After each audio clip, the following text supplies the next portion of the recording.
नमस्कार. मी ठाणे येथून सत्यजित अभयकुमार शहा. माझी जी चळवळ चालू आहे,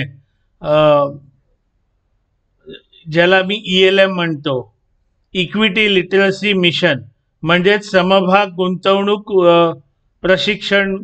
जे काय म्हणजे अनेकांना समभाग गुंतवणूक म्हणजे काय वगैरे वगैरे माहीत नसतं. त्याच्यात या अगोदर मी एक रिशफलिंग चा एक व्हिडिओ टाकलेला.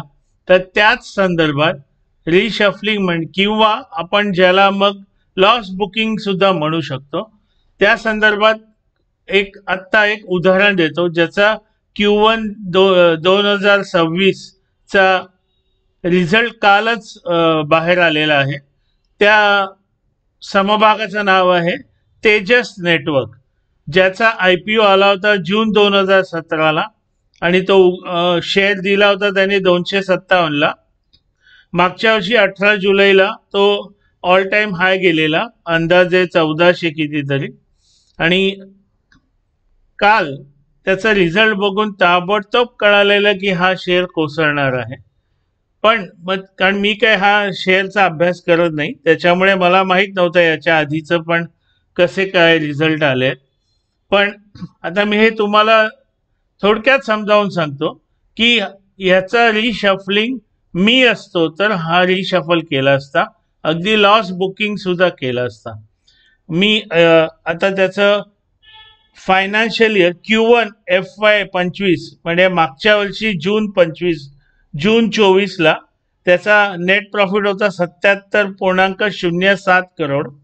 त्याच्यानंतर Q2 म्हणजे सप्टेंबर 2024ला तो नेट प्रॉफिट होता 275 करोड.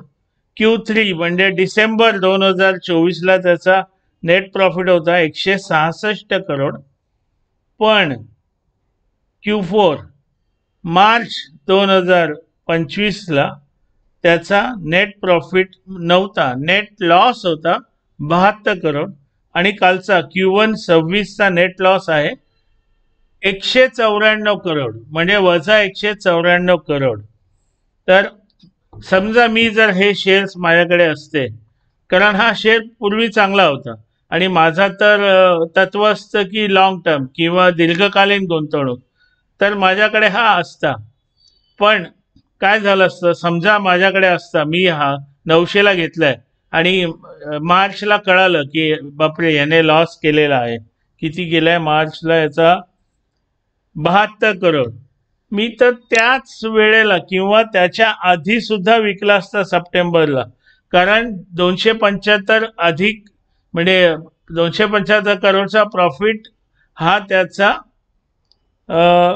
Q2 म्हणजे जून झाला. सप्टेंबरला हा 275 करोड प्रॉफिट होता, पण डिसेंबरला तो झालेला 166, म्हणजे अंदाजे 100 करोडनी कमी झाला.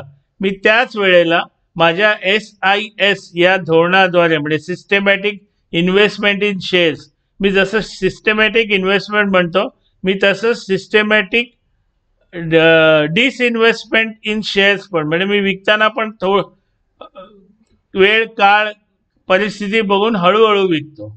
तर मी तेव्हापासून सुरू केलं असतं विकायला. म्हणजे मी कालची घटना घडूच दिली नसती. म्हणजे काल तर एकदम Q1 26चा लॉस 194 करोड झालाय. काल रात्री वाटलंच होतं आज 5% खाली कोसळणार, तर त्याप्रमाणे हा कोसळलेला आहे. आज वजा 5.83% कोसळलेला आहे. तर गुंतवणूकदार मित्रांनो, समभाग गुंतवणुकीत कधी शेअर घेतला म्हणून मी चांगला घेतला, कुठलाही घेतला, झोपून जायचं नसतं. त्या शेअर आधेमध्ये लक्ष ठेवायचं असतं. Q1 Q2 Q3 Q4 आल्यास जरा बघायचं असतं, वाचन करायचं असतं, त्याचा रिझल्ट बघायचा असतो, त्याच्यावरून स्वतः पण निर्णय घ्यायला शिकायचं असतं. आणि त्याच्यासाठीच माझी ही धडपड सुरू आहे की अंगठे बहादर गुंतवणूकदारांना जे जरा तरी समभाग गुंतवणुकीचं ज्ञान देणं. आणि यालाच रिशफलिंग, किंवा मी भले नुकसानीत असतो तरी मी लॉस बुक केलं असतं, कारण आता ह्याला वर यायला खूप वेळ लागणार. हा नुकसानीत आहे. हा नुकसानीतून हा आधी शून्य नुकसान, त्याच्यानंतर मग खरा नफा सुरू होणार. त्याच्यासाठी लॉस बुकिंगही करायचं असतं आणि रिशफलिंग करून चांगला एखादा समभाग, आता ते कुठला समभाग ते मी नाही सांगणार, मला माहिती आहे जर मी असतो तर हे विकून मी कुठला घेतला असता. तर हे महत्वाचं आज मला सांगायचं होतं आणि नेमका कालच याचा रिझल्ट माझ्या नजरेस आला. म्हटलं तुमच्या समोर हे सादर करूया. आणि गुंतवणूकदार मित्रांनो, जर हे तुम्हाला माझी माहिती उपयोगी वाटत असेल तर कृपया लाईक करा, शेअर करा, माझ्या व्हिडिओच्या खाली कॉमेंट करा आणि माझ्या यूट्यूब चॅनलला तुम्ही सबस्क्राईब करा. आणि सबस्क्राईब केलं तिकडे जे बेल आयकॉन असतं त्या बेल आयकॉनवर क्लिक करा. धन्यवाद.